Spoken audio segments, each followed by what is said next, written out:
Hi, I'm Steve Lindsay, commander of STS-133. You're watching NASA TV.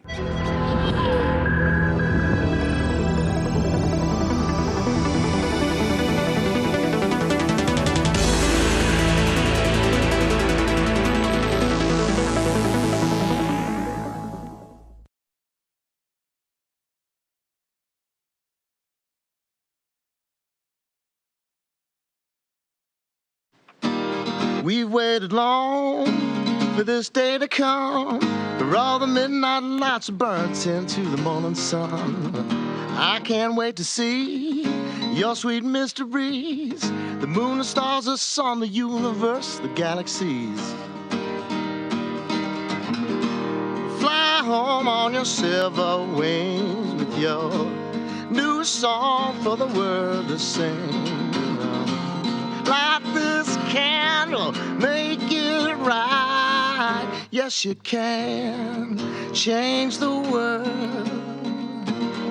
True love discovers and she stands and she won't back down. Oh, yes, you can change the world. There is no other one. Believe and you will find blue sky.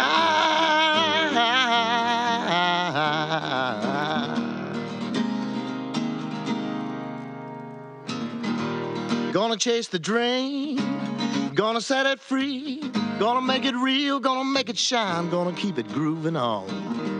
One small stepping stone, baby, we're not alone. Gonna take you farther, higher, faster than you're out of sight. You've got my flame in your fire, baby. You've got my twinkle in your eye. Reaching for the distant light. Yes, you can change the world.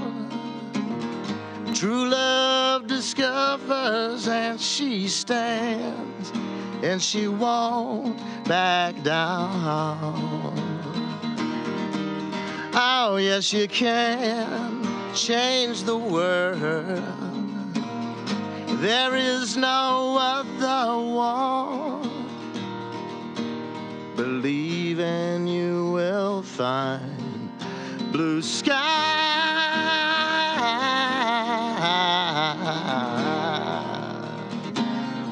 Don't you change too late. Yeah, yeah, or fade away. My stars won't wait.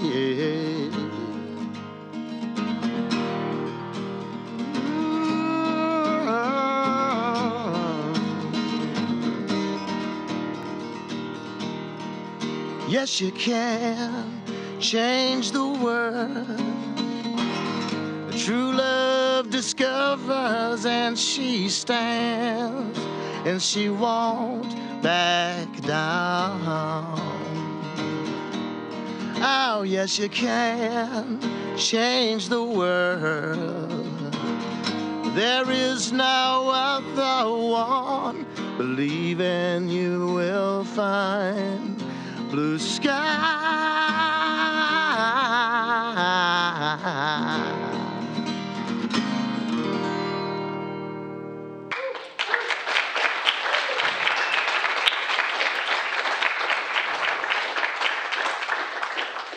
Good morning, Discovery. And your wake-up music this morning was brought to you live by Big Head Todd and the Monsters.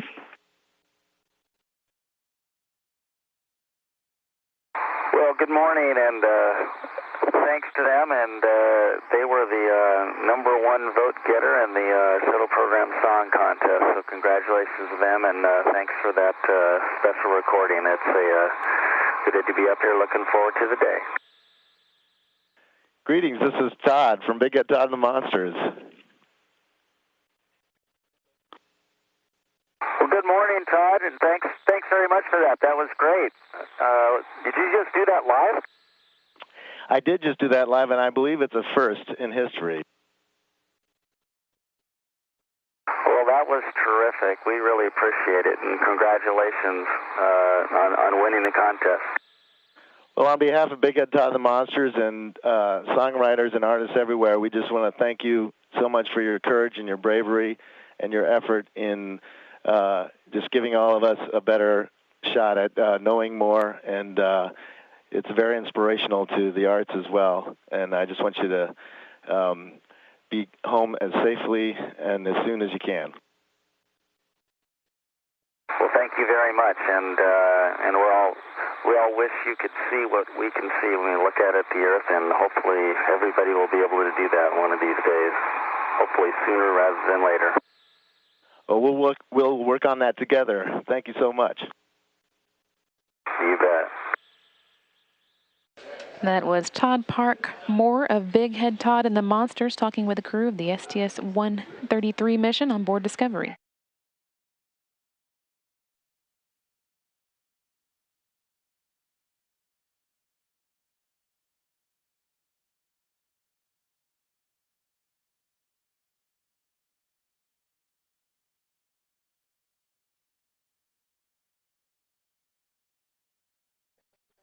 This is Mission Control Houston. Now that the crew has wrapped up the flight control surfaces checkout, they're in the middle of the reaction control system jet checkout. It's called the hot fire test. They will pulse each of the jets twice. While they're doing that, the propulsions officer here inside Mission Control will follow along, make sure that there are no errors and all the jets are ready to support tomorrow's landing. As the crew works through this, everything checking out A-OK so far. Commander Lindsay, I just heard the call from MMT that you're clear for re-entry. How sad does it make you that you can't keep flying up there? You know, I think it makes all of us sad. We've had a fantastic mission. We've accomplished all of our mission objectives, plus a whole bunch we never thought we would get. Been extended a couple of days and would love to be extended longer, but unfortunately we're running out of supplies up here and it's time to come home. But we're all sad that this is our last day in orbit, and we're sad that this is the last day potentially for Discovery, unless we weather wave off or something like that. For Commander Lindsay and a couple of other crew members, tell us something about Discovery that we don't know. What are the quirks of this particular ship? Where does it make noises in the middle of the night? Did you find anything tucked in the compartments you didn't expect? Well, the one thing I will tell you about Discovery is Discovery's been flying since 1984. This is her 39th mission into space, and we've been flying up here for 12, 13 days now, and there is not a single thing wrong with her. Every single system and every piece of every system is working just like it was brand new, and that's probably something people would be surprised to hear about a vehicle that's, I guess, over 25 years old.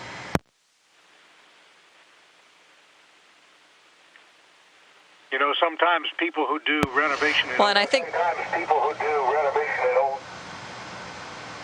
He's waiting for it. Sorry about that. I think I'll continue along Steve's line there, and that in addition to the systems operating beautifully, you look around, whether you're on the flight deck or the mid-deck or even out into the payload bay and on the outside of the vehicle, and it really does look brand new. You get that sense that, you know, that maybe we're the first ones to travel on her, and we've tried to treat her well, and she certainly has done that for us.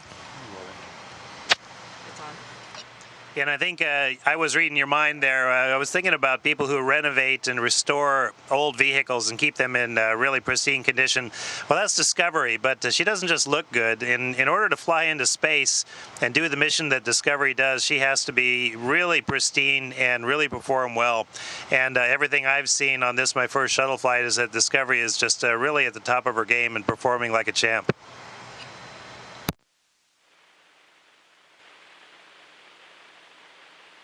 And what's it going to say on the plaque at Smithsonian about Discovery's accomplishments and history, in your view?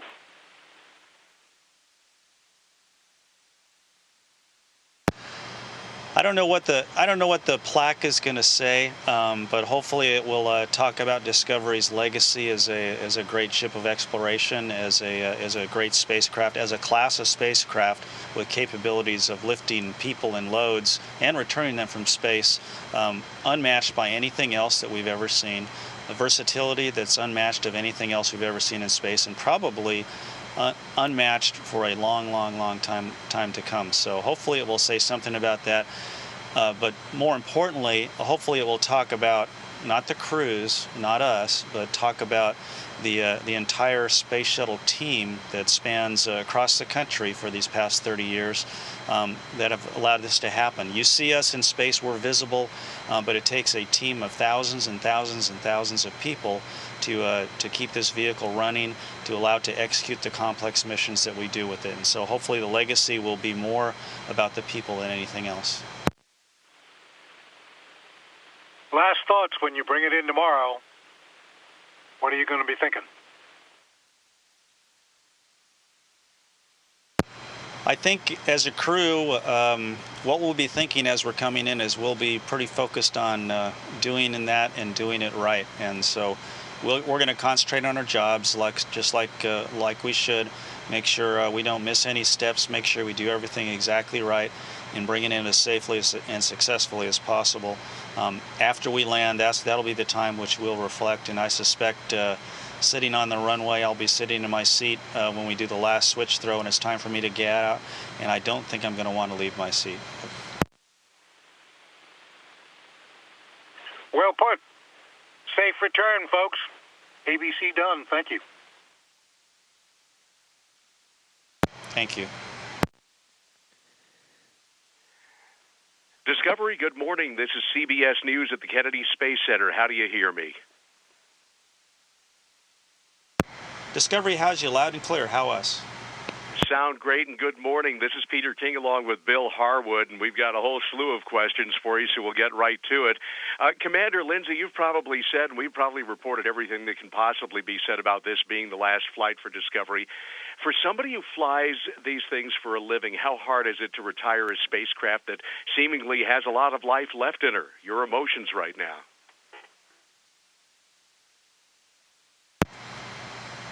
I guess it's very it's going to be sad when it's over, when we land tomorrow or the next day. I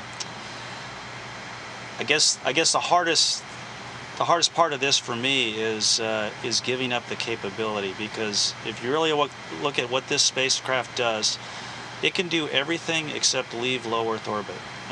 It's a science laboratory. We can dock with space stations. We helped build the U.S. segment of the U.S.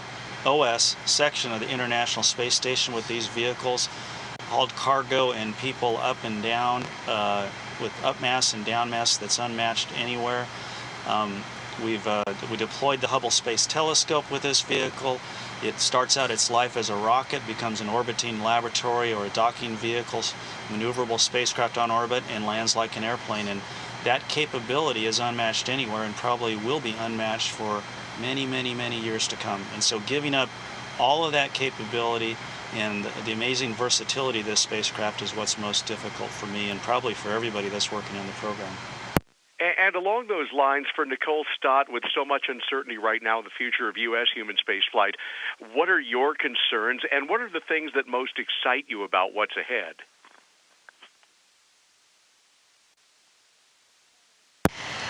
Well, I think from the concern standpoint right now is just, I think we're still in this phase of really defining what the next steps are going to be. And, I look forward to seeing what that is. I hold real hope that we'll be challenging ourselves. We'll be doing, big things and going out of low Earth orbit. I would love to see us go back to the moon. I don't know if that's in the plans or not. But, I hope that what will be happening is a challenge, and will be taking us places, as much as what vehicles like Discovery and the Space Shuttle have done for us, and that we'll be, learning all kinds of new things. And I think that's what makes it exciting as well, is that, there's plenty of opportunities out there, and we're a great country that has done really amazing things with our space program, and I really just hope that will continue.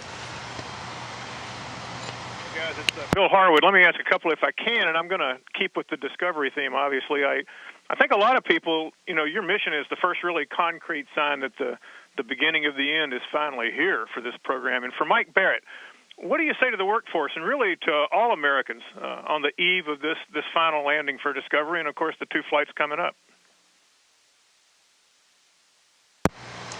Well, hey, Bill, it's a great question. I think about this space shuttle fleet like the Clipper ships that were strong and fast and powerful. They did their jobs, but they were also graceful and beautiful, and they conjured up imagination of foreign travel, exotic places, of exploration. And Discovery is just an elite member of this elite fleet. And when the Clippers faded, it was because there was an alternative. There was another ship that was coming in, steam power that was stronger, faster, perhaps, not quite as beautiful. We don't have that yet. We have the legacy of the Clippers in our shuttle fleet, and it's a legacy that everybody who's ever touched these vehicles should be extremely proud of. I think the only problem area there is that we don't have that follow-on. We're not replacing the shuttle with something, and I think that's what makes it a little bit sad for us. But make no mistake, when we bring Discovery home, it's a time to celebrate. I mean, the legacy that this spaceship has made for herself is just nothing more than cause for celebration. She's returned so much science, so much experience, and the experience that we crew members have had has just been marvelous, and is, again, just something that our country should be very, very proud of. Peter King again, and this question is for Eric Bowe. You've got kids, and down the line, maybe some grandchildren on the way, who will only know about the space shuttle from history books and from video and things on the internet. Maybe you'll take them to see Discovery at the Smithsonian or wherever it winds up. What will you tell them about what it was like to fly the space shuttle? Well, I'll tell them that Discovery and the space shuttle fleet is a dream machine. It's just amazing what this vehicle can do. It can launch like a rocket, go into orbit, change it into a spacecraft, and then land as a hypersonic airplane on entry. And what's amazing is just how well she sails. And it's an honor and privilege for all of us to get the chance on our final voyage. This is Marcia Dunn speaking to you from Kennedy Space Center, where the skies are clear today. For Commander Lindsay, wow, a tribute from William Shatner and live wake-up music today. The whole country seems to be watching Discovery's last flight. I'm wondering, can you sense all the attention that's going on down here, and what's the mood up there for you like? And is it all sadness, or please elaborate? Well, as far as the attention Discovery is getting on the ground, honestly, I have no idea about that. We get a little bit of news up here. I haven't had time to read it for several days, so we've been focusing on doing our job. So as far as what's going on in terms of attention, I have no idea. What we're feeling is we're obviously in our last day of orbit, and we're getting taking every chance we can to look out the windows. So we're kind of sad that this is the last day. We wish we could have a few more days, but it's time for us to come home. But we're mostly enjoying this last day, getting ready for entry, looking out the windows, and just thinking about the great experience we have and the success of our mission. And we're getting ready now to focus on this final task we have tomorrow, which is to do the deorbit prep safely, enter safely, and then land. And I think once we land, then we'll all have time to really reflect on what we did, and that we got to fly this final flight of Discovery, which is truly an honor for all of us. We've been talking about Discovery retiring, and the fact that there really isn't a replacement for the space shuttle. And I kind of look at it that just as nowadays we look back at the shipwrights of the 18th and 19th century, and we look at the ships they built, and we still ask questions as to how they did it and how those ships managed to stay at sea for so long and be successful. And I think when they do get around to building another vehicle that is as capable as the space shuttle, they're going to look back and ask a lot of questions. How in the world did the engineers and technicians and the maintenance people manage to make these vehicles so incredible that they're still flying after 39 missions and 25 years? It's pretty amazing. And I think that's really going to be the long-term legacy of this vehicle. Thank thank you. Along those lines, for anyone on board, do you expect the shuttle program one day to be revered as much as the Apollo Moon program is today?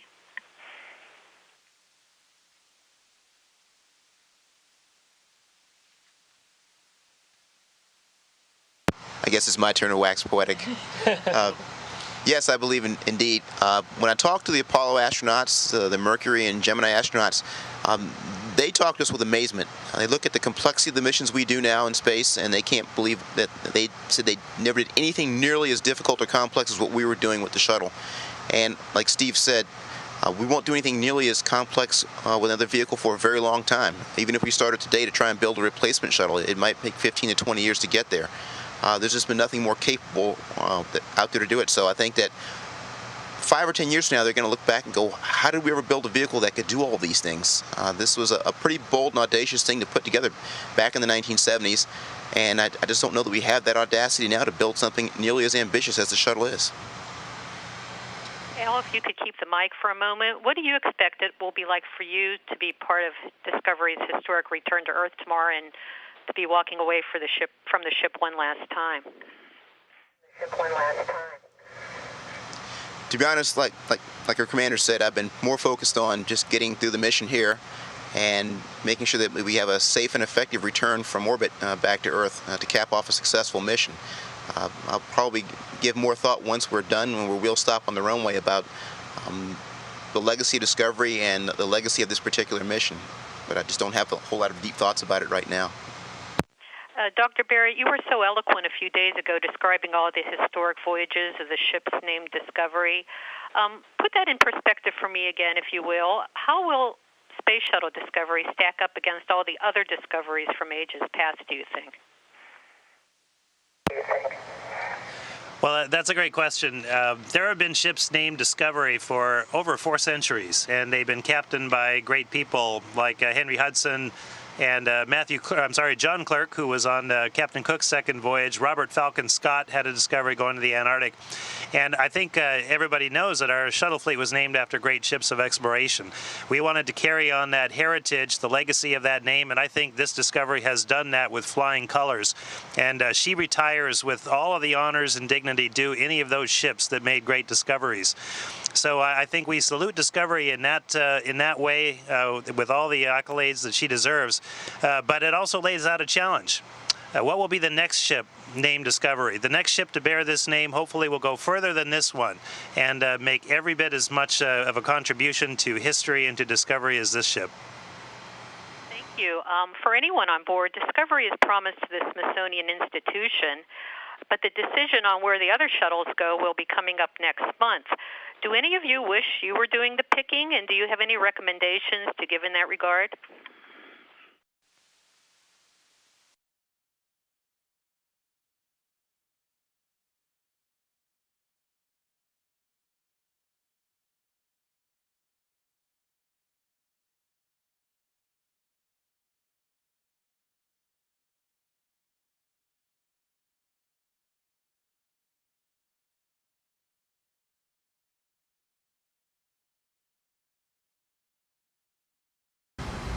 Hi, I'm Steve Lindsay, commander of Space Shuttle Discovery on Discovery's final voyage into space, her 39th trip into space.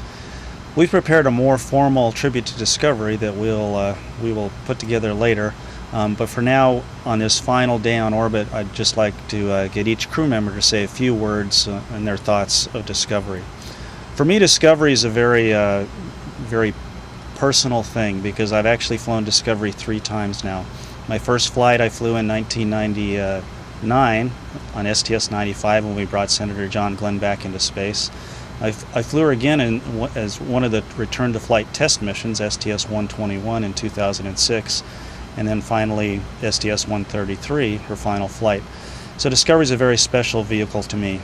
Discovery has contributed greatly to the Space Shuttle program. She's flown a good portion of the major, most significant flights in the Space Shuttle program. She deployed the Hubble Space Telescope, 13 trips to the space station, contributing the assembly of the space station in a very big way. She's been to the Mir space station. She's done science missions. She's done all of the return to flight test missions, both after Challenger and after Columbia, bringing us back into space after those tragedies. On this final day on orbit, when I think about Discovery, I think about all that. I think about all the people that went before us on this vehicle, but mostly what I think about are the thousands and thousands of people across the Space Shuttle program these past 30 years who designed this vehicle, built this vehicle, have taken care of this vehicle, and operating this vehicle, not just from the cockpit, but also those who operated this vehicle from the ground. And that is her greatest legacy to me. You have the lights on. I remember marveling at the Space Shuttle at the New Air and Space Museum when I was a teenager. And now as we fly Discovery's final voyage, I still marvel at her today. I would also I would call the Space Shuttle Discovery a dream machine, and it's the people that make the ship, the people that are involved in all our training, and it's a testament to the people that maintain her, train her, that the first flight is as clean as it is on the final flight. We're backed up and lost. In 1948, in Europe, after the ravages of World War II, a bunch of wild-eyed scientists got together and mapped out a vision for the future. Among them was Werner von Braun. He saw a vision where we'd have of mankind pushing out into the solar system on a pyramid of space stations being serviced by a fleet of shuttles that went to and from the Earth. Here we are at the turn of the century, the 21st century, with a fleet of shuttles that does just that, and a space station that could potentially be a platform for leaping off into the solar system. Discovery is one of those workhorse vessels that got us off on that vision and has us going, will take us into the future, and hopefully will be a model for how we do this later on in the 21st century.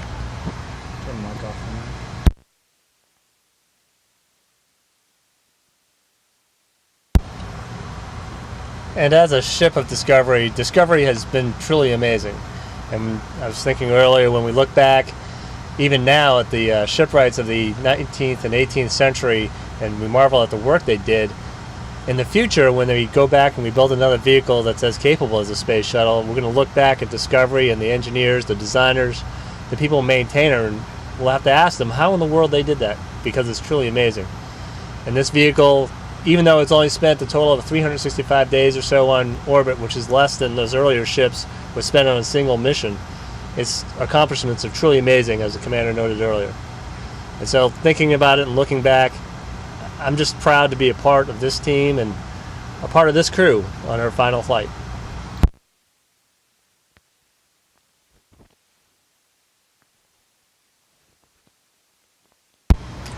Well, I know a lot of sailors out there are familiar with the term sea kindly. You use those words of a vessel that just is strong and powerful, yet easy to handle, and works very well at sea. And I think Discovery is that way. She's space kindly, if you will. She points where you steer her, she hauls what you put in her hold, and she just performs magnificently. It's an incredibly powerful machine. It leaps off the planet. We were firing the thrusters a little bit earlier, and it's just amazing how this ship can maneuver. And I think that one of the greatest legacies is going to be the space station that we just left. When you look at the space station, you think, my gosh, that is so big. How on earth did we get 1 million pounds to orbit? Well, this space shuttle helped to get a lot of that mass up there. I think the legacy that she leaves behind is quite incredible, and all that makes her strong and powerful and gives her that sea-kindly nature is all the hands that have taken care of her, that fiercely defend her and service her when she gets back to home port. And even though it's the last time, we really do look forward to bringing her back to her home port and back into those caring hands. I think I'll be continuing on a common theme here, but there's a few words that come to mind for me when I think about my own experience with Discovery and the Space Shuttle program, as well as just, how we think about the program itself. And that's a blessing and the words thank you. And for me, out of college, I was very, very fortunate to be hired on by NASA at the Kennedy Space Center. And this is over 20 years ago, and have the opportunity to work up close and personal with these just incredible, indescribably beautiful vehicles. And I have a vivid recollection of coming to work at KSC one of the first days, and I was very fortunate to be working in the orbiter processing facility, which is the big hangar where we take care of the orbiter part of the space shuttle. And having somebody walk me into the facility, out into the middle of the floor, and asking me if I knew where the space shuttle was, and I looked around and couldn't see anything. The gear wasn't deployed, and I remember looking up and seeing this just wall of black tiles, and from that very second being just so overwhelmed and impressed by the orbiter. And I'd like to just say thank you to all the people who have taken such great care of her, of Discovery and the other space shuttles, and making it a safe place for us to live and work up here. And there's tears coming, so I will I'll stop very soon. But I'm looking forward, like Mike said, to bringing her home to the people who care for her most, and to the time when we're on that runway and we can look back and still see her standing on her own gear with her own proud wings holding her up before she goes back to that hangar for the last time. And thank you.